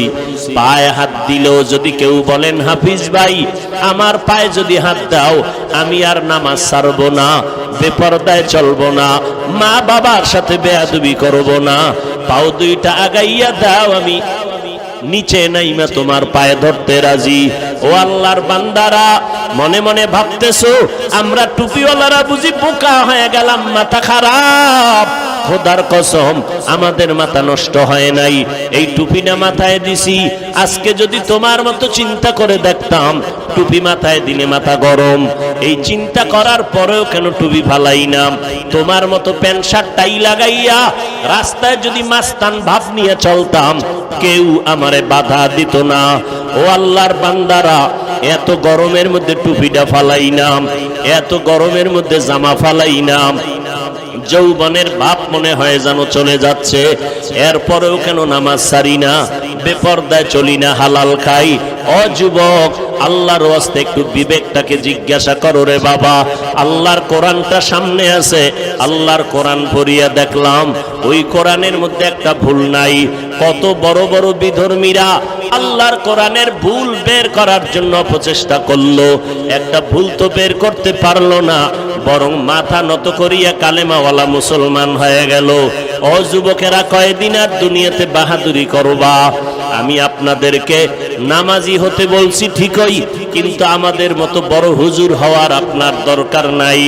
স্কুল কলেজে পড়েন, যে লাইনে থাকেন, চাকরি করেন, ব্যবসা করেন, ওখানে থাকিয়া 5 বেলার নামাজ পড়বেন, মা বাবার দোয়া নিয়ে চলবেন, নবীর আদর্শওয়ালা জিন্দেগি নিয়ে চলবেন। দেখবেন লেখাপড়ার মধ্যে বরকত হবে, কামাই রুজির মধ্যে বরকত বেড়ে যাবে। ও যুবক, আল্লাহর গোলাম, আজকে মনে মনে ভাবতেছেন হুজুরদের কথা মানিয়া যদি নবীর আদর্শ মেনে চলিত, স্বাধীনতা নষ্ট হয়ে যাবে। ও আল্লাহর বান্দারা, আপনারা আমাকে একটু জবাব দিবেন, আমরা যারা নবীর তরিকা মেনে চলি আর আপনারা যারা নবীর তরিকা মানেন না, বলেন আপনারা আমাদের থেকে কত আগাইয়া আছেন সম্মানে? আমি আপনাকে রেজাল্ট দিয়া যাই, যদি ভুল বলি আমাকে দাঁড়াইয়া বলবেন, আমি সবার সামনে তওবা করে নিব। ও ভাইজানেরা, আপনারা যারা নামাজ পড়েন না, নবীর তরিকা মানেন না, আমি তাকাইয়া দেখলাম, গভীরভাবে গবেষণা করে দেখলাম, আপনারাও যেমন 3 বেলা খান, আমরা নবীর তরিকা ঠিক রাখিয়াও 3 বেলা খাইতেছি। শুধু 3 বেলা না, আমরা আরো বেশি খাই, আপনাদের থেকে অনেক বেশি। যখন পাই তখনই পাই আর খাই, পিওর খানা খাই, হালাল ভাবে খাই, কোনো হারাম খাই না, ইয়াবা খাই না, বিড়ি মুখে নেই না, গাঞ্জা মুখে নেই না, মদের বোতল নেই না, পিওর খানা খাই, আলহামদুলিল্লাহ, দিমাগ নষ্ট হয় না। যারা বিড়ি টানবে, গাঞ্জা খাবে, মদ পান করবে, রসুলের আদর্শ বিরুদ্ধে, নবী বলেন তাদের দিমাগ নষ্ট হয়ে যাবে, তাদের অন্তরের পার্স গুলো নষ্ট হয়ে যাবে। ও আল্লাহর বান্দারা, আমরা আলহামদুলিল্লাহ আপনাদের মতোই তো খানা খাইতেছি। নাম্বার 2, আপনারা নবীর তরিকা বাদ দিয়া আজকে ব্যবসা করেন, চাকরি করেন। আলহামদুলিল্লাহ, আমরা নবীর তরিকা ঠিক রাইখাও তো ব্যবসা চাকরি করতেছি, আমাদের লাইনে ব্যবসায়ী চাকরিজীবীর অভাব নাই। আপনি নবীর তরিকা বাদ দিয়া, মা বাবার খেদমত বাদ দিয়া আপনারা দেশ বিদেশ স্বাধীনভাবে সফর করেন। আলহামদুলিল্লাহ, আমরা নবীর তরিকা ঠিক রাখিয়াও তো দেশ বিদেশ সফর করি, আমাদের স্বাধীনতাও তো কখনো নষ্ট হলো না। আপনারাও যেমন স্বাধীনভাবে আছেন, আমরাও তো স্বাধীনভাবে আছি। শুধু তাই না, দেখা হলে এমপি সাহেব বলে হুজুর সালাম দোয়া চাই, মন্ত্রী মহোদয় বলে হুজুর সালাম দোয়া চাই, মানুষ দোয়ার জন্য দৌড়ায়। তাহলে নবীর তরিকা মানার কারণে তো আমগো স্বাধীনতা নষ্ট হয় নাই। এইবার 2 নাম্বার, আপনার বিবেকের জিজ্ঞাসা করব, আমার মতো হুজুর না, মাওলানা না, আপনার লাইনে জেনারেল লাইনের মানুষ, সাধারণ মানুষের মধ্যে নজর করেন।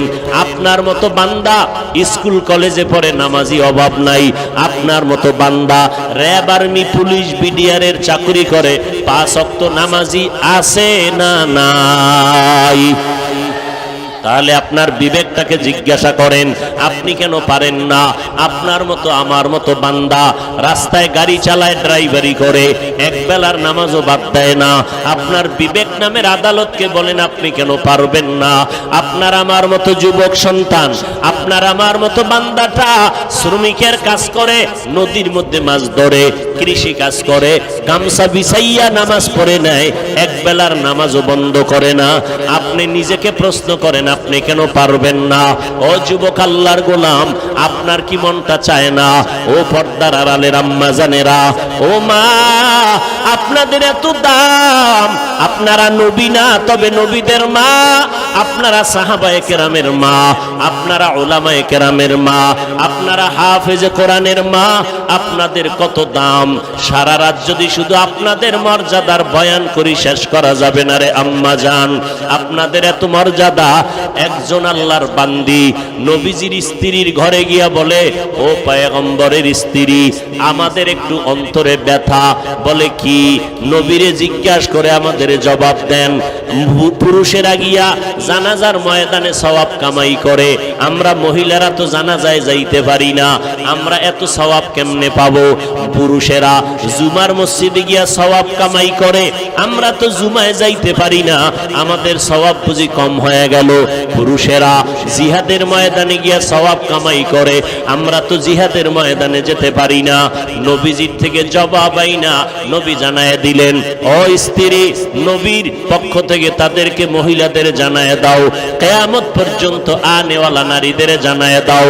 ও পর্দার আড়ালের মা বোনেরা, আল্লাহর নবী জবাব দিয়েছেন, পুরুষেরা জুমায় গিয়া সওয়াব পাবে, জানাজায় গিয়া সওয়াব পাবে।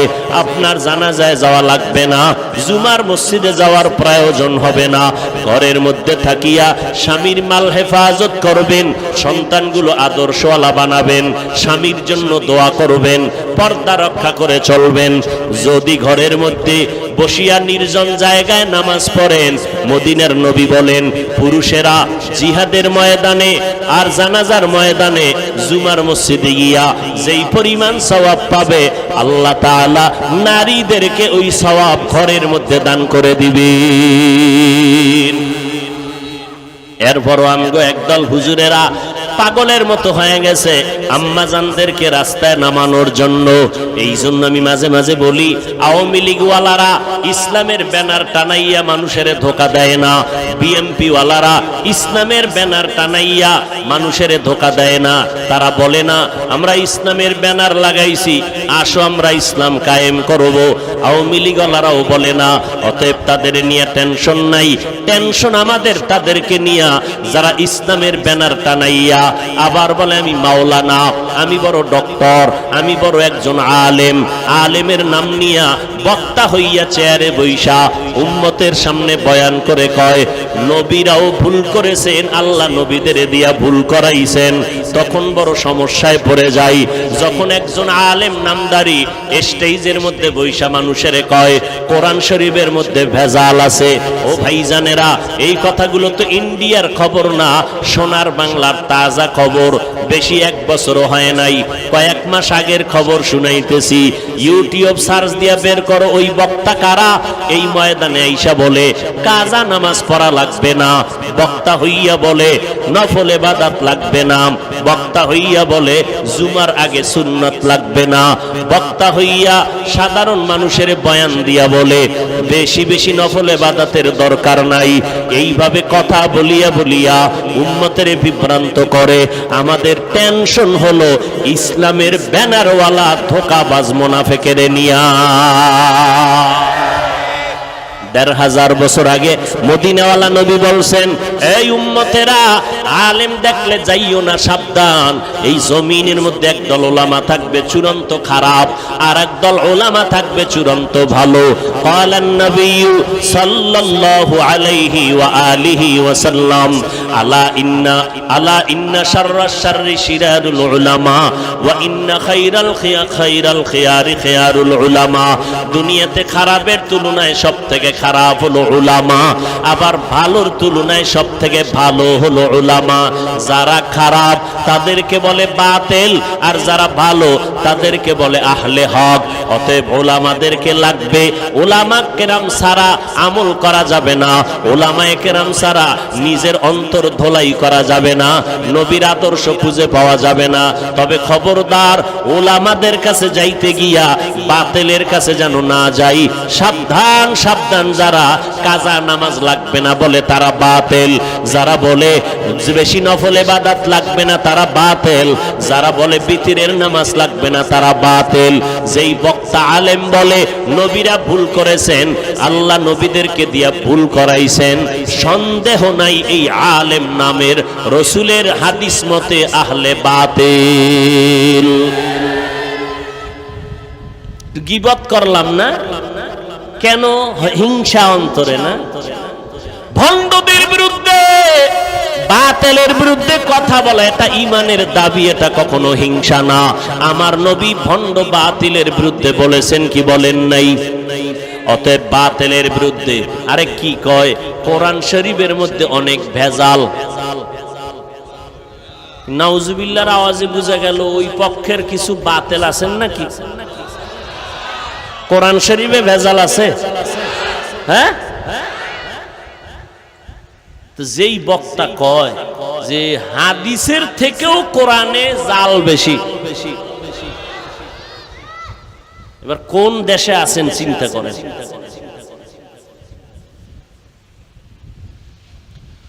হায় হায় হায়, আল্লাহ হেদায়াত দান করুন। এরে নবীর আশিক, এজন্য উলামায়ে আহলে হক কেমনে বুঝবেন কারা হক আর বাতিল? চিনা যায় না, কারণ সিটিগোলার স্বর্ণের কালারের মতো সব এক, ডিজাইনও এক। যারা উলামা হক তাদেরও দাড়ি আছে, টুপি আছে, যারা বাতিল তাদেরও দাড়ি টুপি আছে না নাই? চিনবেন কি করে কে বাতিল কে হক? স্বর্ণ আর সিটিগোল চিনার মতো যেমন ব্যবস্থা আছে, হক বাতিল চিনার মতো ব্যবস্থা আছে। ওটা কোষ্ঠী পাথর, হক বাতিল আলেম চিনার কোষ্ঠী পাথর হলো কোরআন আর সুন্নত। আপনি বুঝবেন না, যাদের অন্তর চক্ষু খোলা আছে তারা দেখলে বুঝে ফেলবে। তবে স্বাভাবিক আওয়াজে বলে যাই সংক্ষেপে, যার বয়ানে দেখবেন দিলটা নরম হয়, যাদের বয়ানে আমল ভালো হয়, মানুষ জান্নাতের পথে আগায়, আমলওয়ালা হয়, তারাই হলো আহলে হক। আর যারা মানুষকে উম্মতের থেকে আলাদা করে, কোরআন থেকে আলাদা করে, আমল থেকে দূরে সরায়, বুঝে নিতে হবে ডাল মে কুছ কালা হয়, তাদের লেবাসের মধ্যে হতে পারে কোনো ভেজাল। এই ভেজাল মানিকগঞ্জ সিংগাইরে ঢুকে নাই। আল্লাহ হেদায়াত দান করুন। আরো আস্তে করে বলেন, রাগ করতেছেন? বাতিলের বিরুদ্ধে কথা বলা এটা ঈমান। কেউ হিংসা বলবেন না। গীবত হলেও এই গীবতে সওয়াব আছে। গীবতে কি আছে? দলিল ওয়াইলুল লিকুল্লি হুমাযাতিল লুমাযা সূরা আছে না? এটার বাংলা তরজমা করে দেখেন, টের পাইবেন গীবত করলে কোন জায়গায় সওয়াব হয়, ওখানে লেখা আছে। ওর যুবক, ও পর্দার আড়ালের আম্মা জান, মনটা কি চায় না একটা আদর্শ সন্তানের মা বাবা হইয়া কবরে যাবেন? যদি মনেই চায় এখন থেকে তৈরি হয়ে তওবা করেন। আল্লাহ তো দরজা খুলে রাখছেন, হালমিন তাইবিন, ও বান্দা যারা তওবার নিয়ত করেছো আমি দরজা খুলে দিলাম, তওবা করো। পাহাড় সম পরিমাণ যদি গুনাহ করো, আমি আল্লাহ তওবার বিনিময়ে সব গুনাহ মাফ করে দিব। ও বান্দা আমার দরবারে ফিরে আসো। ও যুবক ভাইরা, কয়দিন আর দুনিয়াতে বাঁচবেন? এই মহামারী করোনায় কত প্রাণ চলে গেল, এমন কোন দিন নেই যুবকের লাশের খবর নাই। ও যুবক, পানির নিচে যুবকের লাশ, গাড়ির নিচে যুবকের লাশ। কয়দিন আর দুনিয়াতে বাঁচবি রে যুবক? এখনো সময় আছে, তওবা করে নাও। মনে করছো মাত্র 25 বছর বয়স, আরো 25 বছর বাঁচবো, গ্যারান্টি আসেনি? তাহলে হিন্দি গানের তার লাগাইয়া ঘুমাও, ভয় লাগে না যে ঘুমের মধ্যে যদি আজরাইল আইসা হাজির হয়? মদিনার নবীর তরিকারে জবাই করেছে রে যুবক, বেঈমানের পা চাটা গোলাম হইয়া মাথার চুলগুলো কেটে ইন্দুর আর বান্দরের সাইজ ধরলি কেন রে বাবা বলো? নবীরে চিনো নাই, নবীর মোহাব্বত অন্তরে জমা করতে পারো নাই। যদি আমার নবীরে চিন্তা, ১৫০০ বছর পরে আমার নবীর আদর্শ দেখা কত হিন্দু কালেমা পড়লো, কত খ্রিস্টান কালেমা পড়লো। দুঃখ লাগে মুসলমানের সন্তান সে নবীরে চিনে না। কেমন মায়ার নবী আমার, কেমন দয়ার নবী আমার, যেই নবীর কোনো গুনাহ নাই, এরপর নবী সারা রাত ইবাদতে কান্না করেন। ও আল্লাহর বান্দারা, আবু বকর জান্নাতের সার্টিফিকেট পেলেন দুনিয়ায়, এরপর মরণ পর্যন্ত কান্না করেছেন। অন্ধকার কবরে আমার কি উপায় হবে? ও আল্লাহর বান্দারা, কিসের বাহাদুরি করো? তোমাদের একজন বন্ধু আছে, নাম সবাই জানো, ইউটিউবে সার্চ দিলে পাইবা, মাইকেল জ্যাকসন। আছে না তোমার বন্ধু? ওই মাইকেল জ্যাকসনের ইতিহাস জানো? যে মাইকেল জ্যাকসন একটা গান গাইলে লক্ষ লক্ষ ডলার পাইতো হাদিয়া। টাকার যখন পাহাড় হয়ে গেল মাইকেলের, তিনি মনে মনে স্থির করলো আমি তাড়াতাড়ি মরবো না। কতে কয়দিন বাঁচতে চাও? বলে ১৫০ বছরের আগে আমি মরবো না। এইবার প্রস্তুতি নেওয়া শুরু করলো মাইকেল। কোটি কোটি কোটি কোটি ডলারের পাহাড় বানাইয়া মাইকেল বলে আমি ১৫০ বছরের আগে মরবো না। চেহারাটারে বাদাই করলো, বডিটারে বাদাই করলো। ২০-এর উপরে অল টাইম ডাক্তার তারে পাহারা দেয়, একটা খানা শতবার চেক করে খায়। এই মাইকেল ১৫০ বছর পর্যন্ত বেঁচে থাকবে। হাওয়া বাতাস গায়ে লাগায় না, ধুলাবালু লাগায় না, চেহারাটারে আটকাইয়া রাখতো, জীবাণুনাশক যেন ভেতরে আক্রমণ করতে না পারে। হাত দিয়া কারো সাথে সাক্ষাৎ দিত না, চামড়াটারে আটকায়া রাখতো, অন্যের হাত থেকে ভাইরাস ঢুকতে পারে। ওই মাইকেলের নিয়ত হলো ১৫০ বছর আমি জীবিত থাকবো দুনিয়ায়। আমার প্রস্তুতি কমপ্লিট হয়ে গেল, কিন্তু আল্লাহ কয় তোরে অল্প দিনের মধ্যে আজরাইলের হাতে পাঠিয়ে দিব। যখন মাইকেলের হায়াত ৫০-এর কোঠা পেরিয়ে গেল, মাইকেল একদিন চিন্তায় পড়ে গেল। হঠাৎ শরীরটা দুর্বল লাগে, অল টাইম ২০ জনের উপরে ডাক্তার পাহারা দেয়, খানা চিকিৎসার কোনো অভাব নাই। মাইকেল একটু বিশ্রামে গিয়া নাক টেনে একটা ঘুম পড়ল। ডাক্তারেরা চতুর্পার্শ্বে পাহারা দিল, মাত্র বয়স হলো ৫০-এর কোঠায়। এই মাইকেল এমন একটা ঘুম দিল, ডাক্তারেরা দীর্ঘ টাইম অপেক্ষা করে বডির মধ্যে হাত দিয়া দেখে মুহূর্তের মধ্যে মাইকেলের বডি শক্ত হয়ে গেল, পায়ে বরফের মতো ঠান্ডা হয়ে গেল। ডাক্তারেরা চিৎকার দিয়ে বলে আমরা এতগুলো ডাক্তার পাহারা দিলাম, কোন সময় মাইকেলের জানটা চলে গেল আমরা তো অনুভব করতে পারি নাই। যুবকেরা, এর থেকে দৃষ্টান্ত আর কেমনে দিলে তোমরা ঠিক হয়ে চলবা? ও যুবক, আমিও তো তোমার মতো যুবক। ও আল্লাহর বান্দারা, আল্লাহর মোহাব্বত নিয়ে বলতেছি, আজকে টুপিদারির কারণে, নামাজের কারণে সম্মান কমে নাই, দুনিয়ার স্বাধীনতাও নষ্ট হয় নাই। ভাইজান, তুমি স্কুলে পড়ো, কলেজে পড়ো, পায়ে হাত রেখে বলছি, তবে ৫ বেলার নামাজটা পড়িও, মা বাবার দোয়া নিয়ে চলিও। কারণ আজকে আমি চেয়ারে বৈশা বয়ান করি, আমার মা বাবার চোখের পানি আর দোয়া ছাড়া হইতে পারতাম না। তুমি আমি যত টাকার মালিক, বাড়ি গাড়ির মালিকের বড়াই করি, খোদার কসম মা বাবার চোখের পানি আর দোয়া ছাড়া হতে পারো নাই। তুমি পরীক্ষায় ভালো নাম্বার পেয়েছ, মা বাবার দোয়ার ফসল। ওই মা কত কলিজা দিয়া তোমার আমার জন্য দোয়া করেছে। ওই মা বাবাকে যত কষ্ট দিয়েছি, মা বাবা কখনো তোমার আমার জন্য বরদোয়া করে নাই।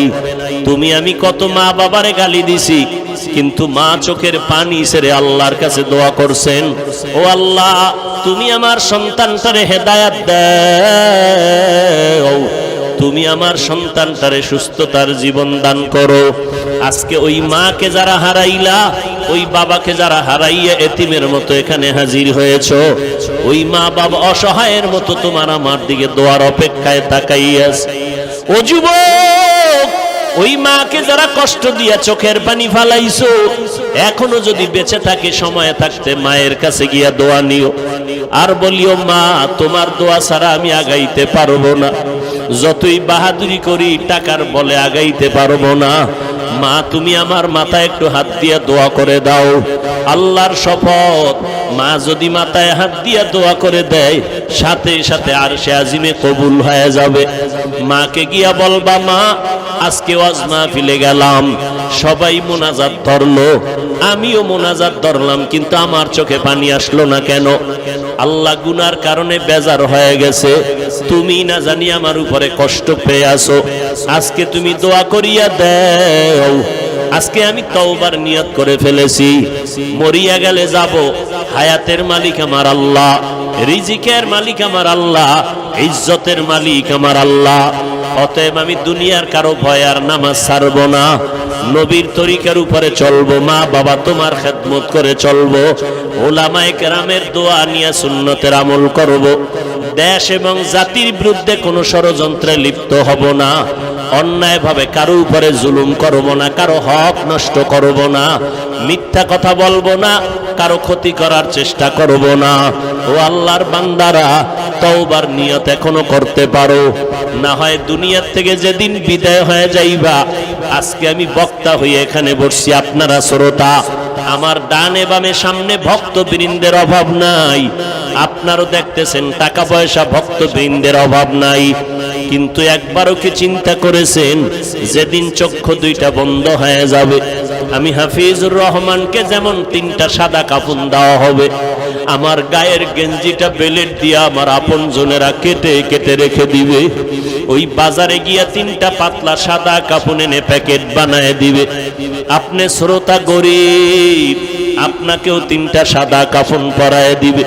কে ধনী কে গরিব কোনো ভেদাভেদ রাখবে না, ধনীর জন্য যেমন 3টা কালা সাদা কাফন, আপনারও 3টা সাদা কাফন, ইমাম সাহেবের যেমন 3 কাফন, মুক্তাদিরও তেমন 3 কাফন, ডাক্তারেরও যেমন কাফন কালার এক, রোগীর জন্য তেমন কাফনের কালার এক। ওই কবরের মধ্যে যখন নিয়ে যাবে, ওই কবরে পাড়াইয়া মাটি দিয়ে সব বিদায় হয়ে যাবে। মনে মনে ভাবছিলাম আমার কত আপনজন কত বন্ধু আমার সাথে যাবে, কিন্তু আমার আপনজনেরা সব আমাকে একা বাঁশবাগানে ফালাইয়া চলে গেল। নবীজি বলেন ওই কবরে এখন কেউ নাই। আমারে যদি আজকে রাত্রে একটা ছোট্ট রুমে বাতি বন্ধ করে বাহির দিয়া তালা লাগাইয়া কয় তুই রাত্রে ঘুমা, আমি দরজা ভেঙ্গে ফেলবো, চিল্লাবো, আমি একা রুমে থাকতে পারি না, বড় ভয় লাগে, অন্ধকারে থাকতে পারি না, বড় ভয়। এরে যুবক, একটু মাথাটা নত করে চিন্তা কর, ওই অন্ধকার কবরে যখন রেখে আসবে কেমনে একা থাকবে? যেই কবরে ডানে বামে মাটি, অন্ধকার, কোনো বিছানাও নাই। ওরে নবীর কথা মিথ্যা মনে করিস না রে যুবক, আল্লাহর কোরআনটাকে মিথ্যা মনে করিও না রে বাবা। লক্ষ লক্ষ নবীরা মিথ্যা কথা বলেন নাই, লক্ষ লক্ষ সাহাবায়ে কেরাম মিথ্যা বলতে পারেন না, কোটি কোটি ওলামায়ে কেরামরা মিথ্যা মনে বলতে পারেন না। ও যুবকেরা, আমাদের তো কোনো আমলই নাই, যাদের আমল ভালো, তাকওয়া ভালো, সাহাবায়ে কেরাম এত বেশি আমল করিয়াও কেন তারা জীবনভর কান্না করলেন কবরের ভয়ে? সেই হিসাবে তো তোমার আমার কান্না কইরা চিৎকার দিয়া মইরা যাওয়ার কথা, অথচ কপাল খারাপ, একবারও বাবার জন্য এক ফোঁটা চোখে পানি আসলো না রে যুবক, মায়ের বিরহে এক ফোঁটা কান্না আসলো না। এত পাষাণ হৃদয় কেন হইলা রে বাবা? এখনো পারলে 2টা চোখ বন্ধ করে আমার মাওলারে অন্তর দিয়া ডাকো, আর মনে মনে বলো, হে মালিক, এই ময়দানে আমার মতো গুনাহগার কেউ নাই রে আল্লাহ, আমার গুনার খবর আমার মা জানে না, ভাই জানে না, ভাই বোনেরা জানে না, আমার স্ত্রী সন্তানেরা জানে না। আমার অন্যায়ের খবর যদি আজকে সিংগাইরের মানুষ জানতো, আমারে বয়ানে একবারও বসার সুযোগ দিত না। ও দয়ার মালিক, আপনি জানেন আমি বড় কত অপরাধী। আপনি আমার অপরাধের কথা জানিয়াও পানি বন্ধ করেন নাই, বাতাস বন্ধ করেন নাই, সূর্যের আলো চাঁদের আলো বন্ধ করেন নাই, খানাও বন্ধ করেন নাই রে আল্লাহ। আজকে বুঝতে পেরেছি আমার একদিন মরণ হবে, কবরে যাওয়া লাগবে। নবী বলেন ওই কবরে কে ধনী, কে গরিব, কে মাওলানা, কে মুফতি, কে পীর সাহেব, কোনো ভেদাভেদ নাই। সবার জন্য তিনটা প্রশ্ন কবরে রেডি হয়ে যাবে। আমাকেও যেমন তিনটা প্রশ্ন করবে, আপনাদেরও তিনটা করবে। রবের পরিচয় দাও, ধর্মের পরিচয় দাও, রাহমাতুল লিল আলামিনের পরিচয় দাও। নবীজি বলেন কারা জবাব দিতে পারবে? দুনিয়াতে যারা রবের গোলামি করে যাবে তারা কবরে গিয়া জবাব দিবে রব্বি আল্লাহ, আমার রব একমাত্র আমার আল্লাহ। দুনিয়াতে যারা ইসলাম মেনে চলবে তারা কবরে গিয়া জবাব দিবে দীনি আল ইসলাম, আমার ধর্মের নাম ইসলাম। দুনিয়াতে যারা সুন্নতের আমল করে চলবে, ও যুবকেরা আঙ্গুলের নখগুলো কেমনে রাখবা সেখানেও নবীর সুন্নত যারা মানবে, মাথার চুলগুলো কেমনে রাখবা সেখানেও নবীর সুন্নত যারা মেনে চলবে, জুতা দুইটা পায়ে পরার সুন্নত আছে যারা মানবে, বাথরুমে কেমনে ঢুকবেন বের হবেন সেখানেও নবীর তরিকা যারা মেনে চলবে, কবরে যাওয়ার পরে নবীরে দেখাইয়া বলবে চিনুনি। যারা নবীর সুন্নতের পাগল আর আশিক, নবীর একটা নজর দেখা মাত্র চিনে ফেলবে। ডাক দিয়া বলবি নি তো আমার সে মায়ের নবী, যেই নবীরে না দেখে টুপি পরেছিলাম, দাড়ি রেখেছিলাম, মা বাবার খেদমত করেছিলাম, ওলামায়ে কেরামের কথায় নামাজ পড়েছি।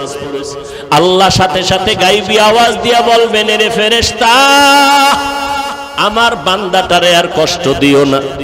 দুনিয়াতে আমার বান্দা আমার মোহাব্বতের কারণে খাইতে পারে নাই, ঘুমাইতে পারে নাই। যখন সবাই ঘুমায় গেছে, পশু পাখি ঘুমায় গেছে, নদীর মাছও ঘুমায় গেছে, আমার এই আশেক বান্দা তখন ওযু বানাইয়া জায়নামাজটা বিছাইয়া আমার আল্লাহর জিকির করেছে। ওই গভীর রজনীতে আমি আল্লাহকে আল্লাহ বলে ডেকেছে। আমি আল্লাহ পাকের মোহাব্বতে বান্দা ঘুমায় নাই। এখন আর দেরি না করে কবরে বেহেশতের বিছানাটা দাও, জান্নাতের সাথে রাস্তা বানায় দাও, 3.5 হাত কবরটাকে বড় একটা বালাখানা বানায় দাও। আমার বান্দা এখন ঘুমাবে কিয়ামত পর্যন্ত।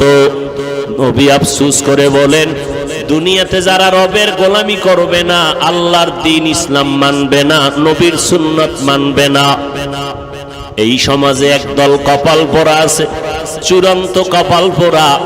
নিজেও নামাজ পড়ে না, যারা নামাজ পড়ে তাদেরকেও পছন্দ করে না, নিজেও পর্দা করে না, যারা পর্দা করে তাদেরকেও পছন্দ করে না। এমন কপাল পোড়া নিজেও মোনাজাতে কান্না করে না, যারা কান্না করে তাদেরকেও পছন্দ করে না, নিজেও পর্দা করে না, হালাল খায় না, যারা হালাল খায় তাদেরকেও পছন্দ করে না, নিজেও মসজিদে যায় না, যারা মসজিদে যায় তাদেরকে পছন্দ করে না, নিজেও নবীর সুন্নাত মানে না, যারা মানে তাদেরকেও পছন্দ করে না, নিজেও আল্লাহর জিকির করে না, যারা জিকির করে তাদেরকেও পছন্দ করে না। এমন গুনাহগার তওবা না করিয়া যদি কবরে যায়, 3টা প্রশ্নের একটা জবাবও দিতে পারবে না। নবীজি বলেন তখন আমার আল্লাহ গায়বী আওয়াজ দিয়া রাগান্বিত হয়ে বলবেন, ও ফেরেশতা, এই নাফরমানের আর কোনো সুযোগ দিও না। দুনিয়াতে আমি কম সুযোগ দেই নাই। আমার দেওয়া পানি, আমার দেওয়া বাতাস, আমার দেওয়া সূর্যের আলো চাঁদের আলো, মাছ, আমার দেওয়া জমিনের ফসল গাছের ফল খাইয়া কত বড় নিমক হারাম, একবারও আলহামদুলিল্লাহ বলে নাই। ওলামায়ে কেরাম পায়ে ধরে ধরে নামাজের কথা বলতো, এক বেলার নামাজে মসজিদে যায় নাই। এখন আর সুযোগ দিও না, কবরে জাহান্নামের বিছানাটা দিয়া দাও, জাহান্নামের সাথে রাস্তা খুলে দাও। কবরে জাহান্নামের আগুন একটা না দুইটা না 70 থেকে 99টা সাপ কবরে আসবে। আল্লাহর নবীকে আল্লাহ পাক বলতেছেন, নবী জানায় দেন সর্বশেষ আমার আল্লাহ কবরের মাটিকে ডেকে বলবেন, এ কবরের মাটি, এই বেঈমান আর নাফরমানের দুই পার্শ্ব থেকে জোরে জোরে চাপ দাও। এত জোরে মাটি চাপ দিবে পাজরের হাড়গুলো চুরমার হয়ে যাবে। অনেকে কবরের আযাব বিশ্বাস করে না। আল্লাহ মাঝে মাঝে কত কবরে আগুন দেখায় দেয়, কত কবরে সাপ বিচ্ছু ধোঁয়া দেখায় দেয়। আবার এই বাংলাদেশেই প্রমাণ আছে কত কবরের লাশ 30 বছর পর্যন্ত তাজা ছিল, কাফনে কোনো দাগ লাগে নাই। ও আল্লাহর বান্দা, যত কবরে আযাব হলো বেনামাজিদের কবর, আর যত কবরের লাশ তাজা পাওয়া গেল সব হলো নামাজিদের কবর। হেদায়াতের মালিক আল্লাহ। যাদের তওবা করার নিয়ত আছে অন্তরে, আল্লাহ তো অন্তরের খবর জানেন। খাঁটি অন্তরে যাদের তওবার নিয়ত আছে, মরিয়া গেলে যাব আর নামাজ ছাড়ব না, মা বাবারে কষ্ট দিয়া বরদোয়া নিব না, দেশের বিরুদ্ধে জাতির বিরুদ্ধে ষড়যন্ত্র করব না, ওলামায়ে কেরামের পরামর্শ নিয়ে নবীর তরিকা মতে চলবো।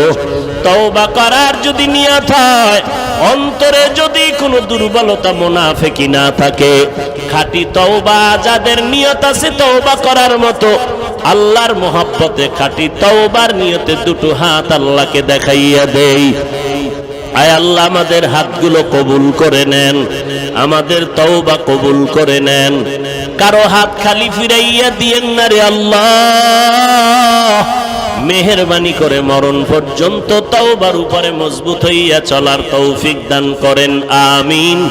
আলহামদুলিল্লাহি রাব্বিল আলামিন, ওয়াসসালাতু ওয়াসসালামু আলা সাইয়্যিদিল আমবিয়াই ওয়াল মুরসালিন ওয়া আলা আলিহি ওয়া আসহাবিহি আজমাইন। ইয়া আরহামার রাহিমিন,